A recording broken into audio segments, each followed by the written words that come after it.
Fala meus filhotes, professor Kevin aqui e hoje a nossa aulinha é sobre tecido conjuntivo. Tecido conjuntivo ou tecido conectivo, ele é o tecido que mais tem no corpo, então é um tecido gigantesco, é um tecido que a gente acaba tendo muitas subclassificações dele e também é um tecido bastante interessante, porque já que ele tem em maior quantidade no corpo, evidentemente que é um tecido onde as especializações ela acontecem em larguíssima escala, então é um tecido que se especializa muito e isso é muito interessante também de visualizar dentro da histologia, beleza?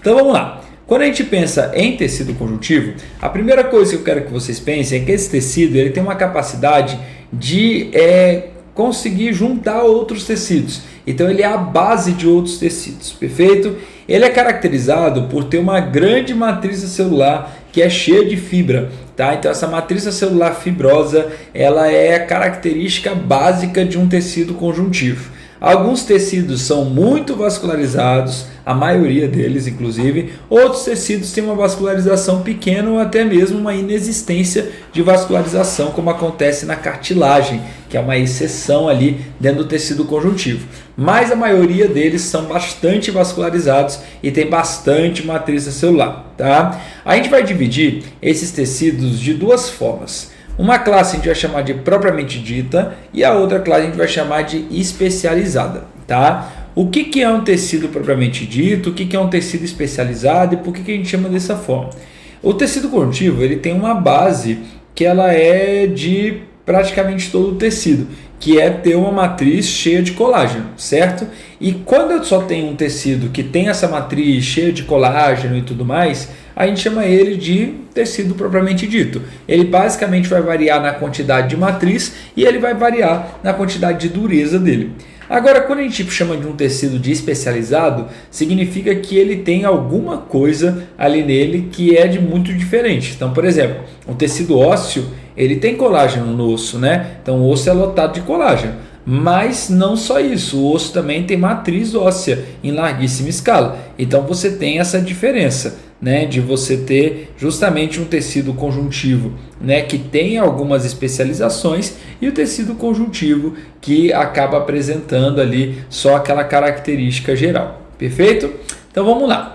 Quando a gente pensa em tecido conjuntivo propriamente dito, a gente vai classificar ele em frouxo ou denso e o denso a gente classifica em modelado e não modelado. Certo? A gente vai se dedicar a essa primeira aula a falar de todos esses tecidos propriamente ditos. Tá bom? Vamos também chegar a falar de um ou outro especializado.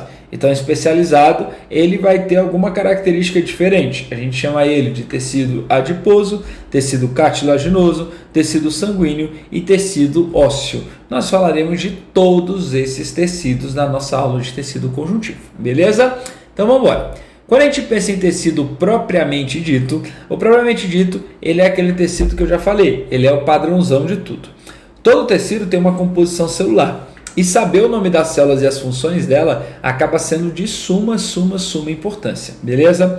No tecido propriamente dito, você tem muitas células imunológicas, muitas células de defesa, como por exemplo os plasmócitos, que tem a função de produzir uma gama gigantesca de anticorpos e liberar esses anticorpos. Os macrófagos, que são células fagocíticas, então são células que vão andar ali no tecido conjuntivo propriamente dito e vão fagocitar os organismos que são estranhos. Os mastócitos, que são células de alergia, tá? Então são células de reação alérgica e tudo isso está compondo a parte de defesa dentro do tecido propriamente dito. Você tem os fibrócitos, que são as células adultas imersas nesse tecido propriamente dito, e o fibroblasto, que é a célula jovem. Aqui tem uma manha. Quando é tecido conjuntivo, o sufixo cito normalmente indica células que são adultas, células que já estão com metabolismo um pouco mais baixo, células que não vão modificar muita coisa, certo? Quando eu tenho o sufixo blasto, são células que são jovens e elas produzem matriz. Então, por exemplo, o fibroblasto ele tem a função de produzir essa matriz cheia de fibras ali, tá? Você tem vários tipos de colágeno e a gente separa basicamente em colágenos em geral e dois tipos específicos de colágeno, elastina e reticular, tá? A fibra colágeno ela vai dar rigidez para o tecido. A fibra elastina, ela vai dar elasticidade para o tecido. Então, o tecido que é mais elástico, ele costuma ter mais elastina. E a fibra reticular, ela já é o contrário. Ela vai ser a fibra que vai trazer mais rigidez para o tecido, né? Então, ou o tecido é muito flexível, ou o tecido acaba sendo extremamente rígido, certo? Além disso, o tecido conjuntivo, ele é um tecido que ele tem uma reposição considerável de células. E para repor essas células, eu preciso de células tronco.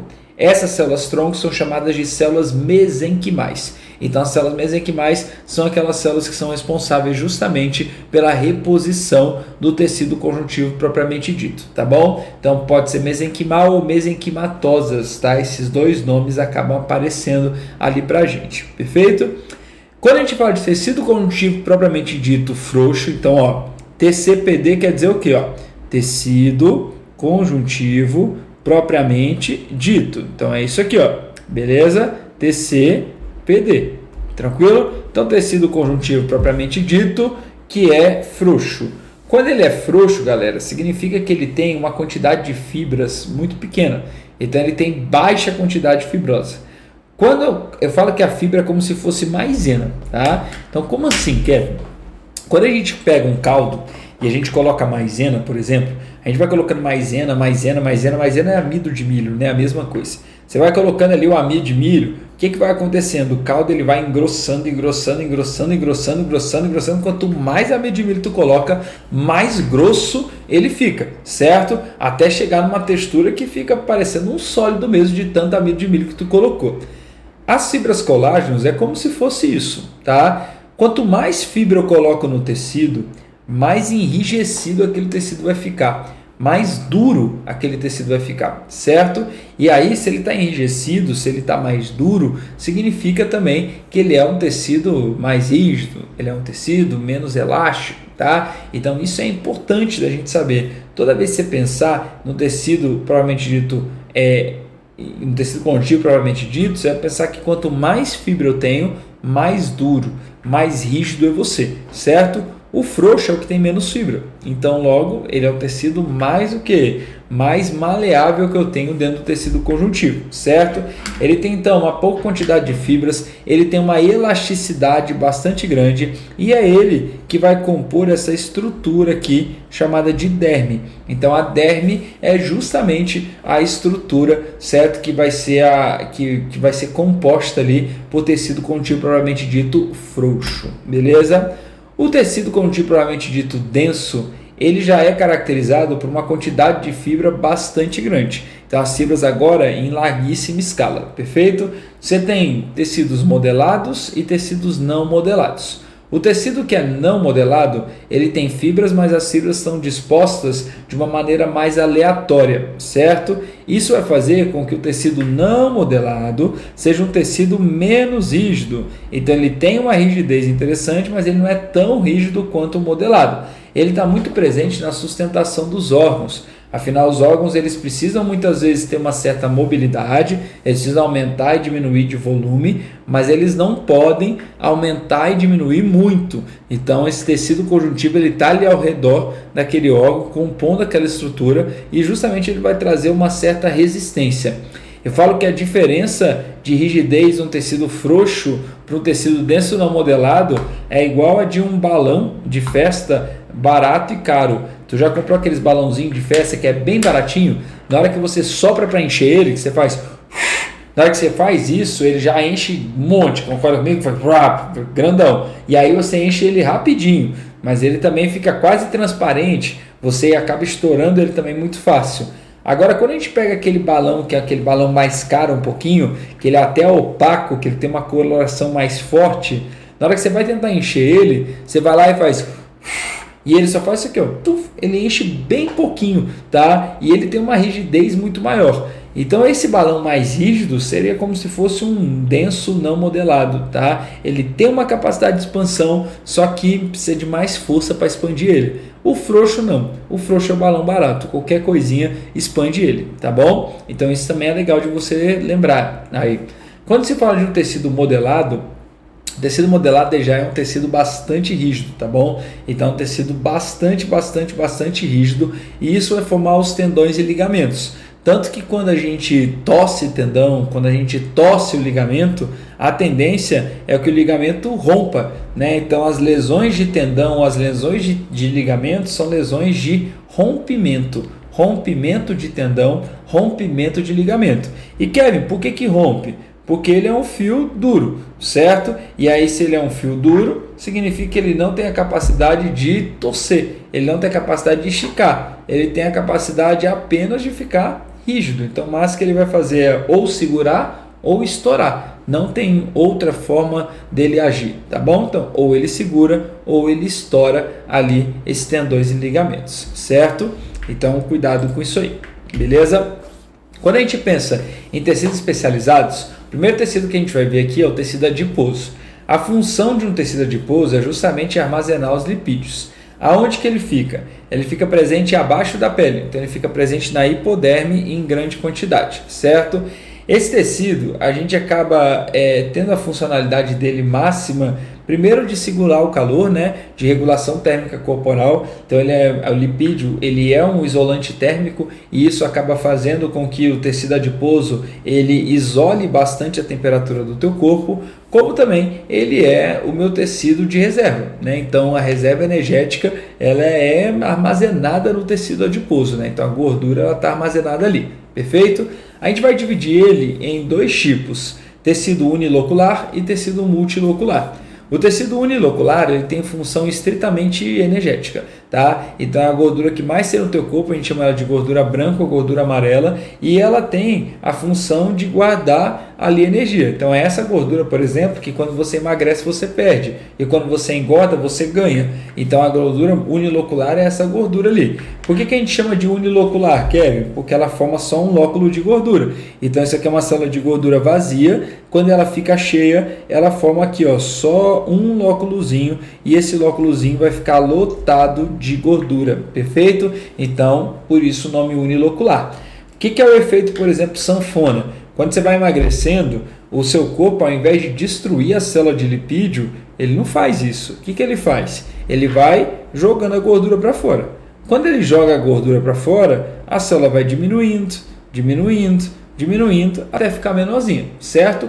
Para você pegar essa célula e jogar ela fora e queimar ela, demora muito tempo, tá? Então realmente demora um tempo grande para o seu corpo falar: ah não vou precisar mais dessa célula, então vou jogar ela fora. Na maioria das vezes ela fica ali guardadinha, certo? Só que o que acontece? No momento que você come demais, no momento que você tem superávit calórico, o seu corpo já tem a célula aqui pronta. Pronta para quê? Para encher. Então agora o que ela precisa fazer? Apenas encher. E aí o que rola? Ela começa a encher e começa a aumentar a quantidade de gordura no teu corpo, perfeito? Então por isso que se chama de efeito sanfona, né? Porque a célula esvazia e incha, esvazia e incha, perfeito? O tecido multilocular ele é conhecido também como gordura marrom ou gordura parda, e ela é conhecida assim porque essa célula de gordura ele tem aqui, ó, vários lóculos de gordura aqui presente, mas a célula de gordura multilocular ela é lotada de mitocôndrias. Então ela fica nessa coloração mais escura porque ela tem muito sangue ao redor dela, tranquilo? Essas mitocôndrias elas produzem energia, metabolismo energético alto, e com isso essa gordura multilocular ela tem a capacidade de produzir calor no teu corpo. Então ela produz o calor mesmo, ela esquenta o teu corpo. A gente tem pouca gordura marrom, principalmente adulto, né? Na fase infantil, o bebezinho tem um pouquinho mais, mas indivíduo adulto, basicamente aqui atrás da nuca, você tem ali um pouco de gordura marrom, mas não muito, tá? Agora em bichos que eles vivem em locais mais frios, como por exemplo um urso polar, ele já tem um monte de gordura, né, multilocular, para justamente ele conseguir produzir calor numa quantidade necessária para ele viver naquele ambiente super frio que o cara está vivendo naquele momento, beleza? Quando a gente pensa em tecido cartilaginoso, a função dele é compor estrutura e preencher alguns espaços do seu corpo, tá?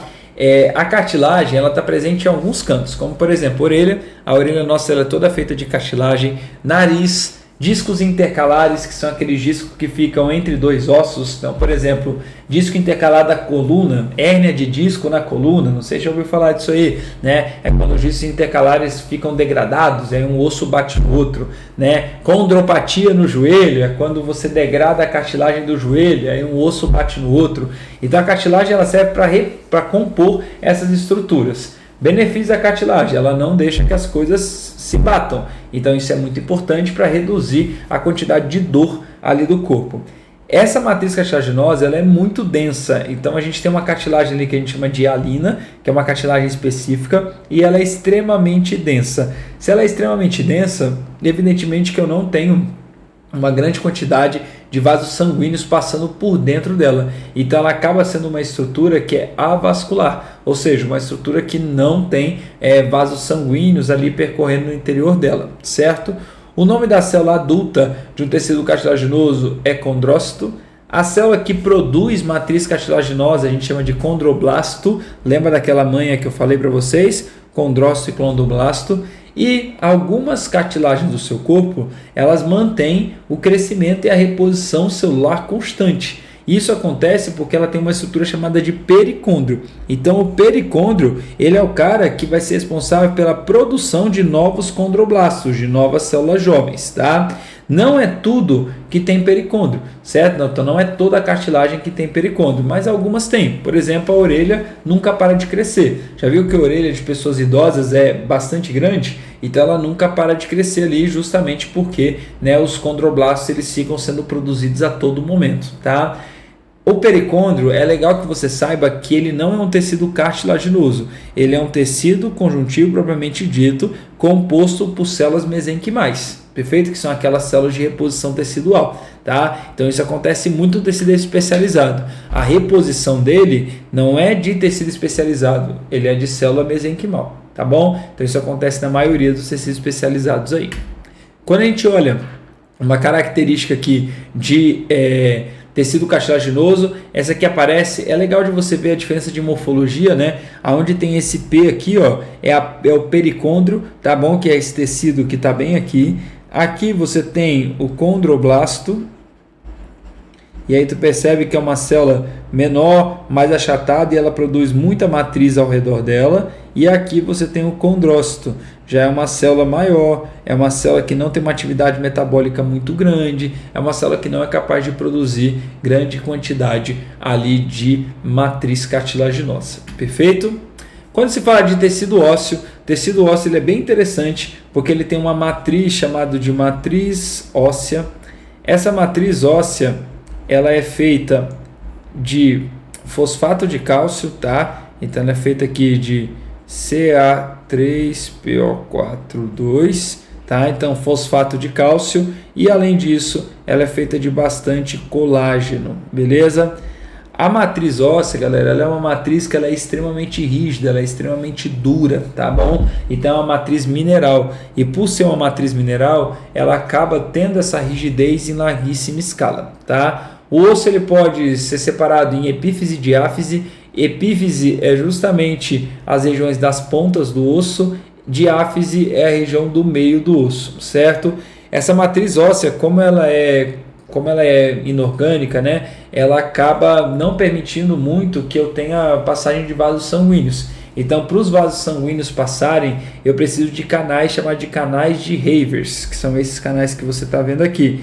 Então, tanto os canais de Havers como os canais de Volkmann, eles estão ligados com a vascularização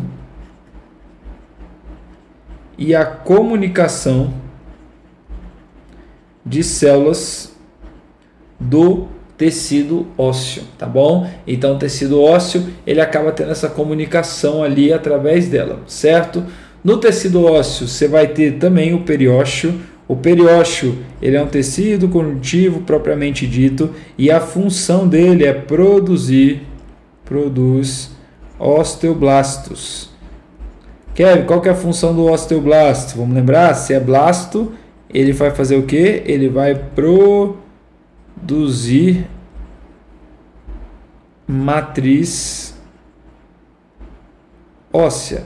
Então lembra, ó, osteoblasto de bota osso, tá bom? Então ele vai produzir essa matriz óssea. Quando o osteoblasto vira uma célula adulta, ele vai virar o osteócito. Então, o osteócito é a célula adulta do meu carinha aqui, certinho? Quando a gente analisa o osso tem uma coisa que é interessante. Quando o osteoblasto começa a produzir mais osso, isso vai criando um calombo ali ao redor do osso, certo? Esse calombo ósseo, para ele de fato funcionar e para o osso de fato funcionar, ele precisa ser lapidado, porque senão o calombo fica aqui no meio e ele acaba não trazendo a mobilidade do osso legal. Então, para lapidar esse osso, você tem o que a gente chama de osteoclasto. Então, o osteoclasto nada mais é do que a célula que vai degradar matriz óssea. Então, ele acaba lapidando o osso. Galerinha, preste atenção. Essas duas células aqui, ó, osteoclasto e osteoblasto, são as estrelas do tecido ósseo.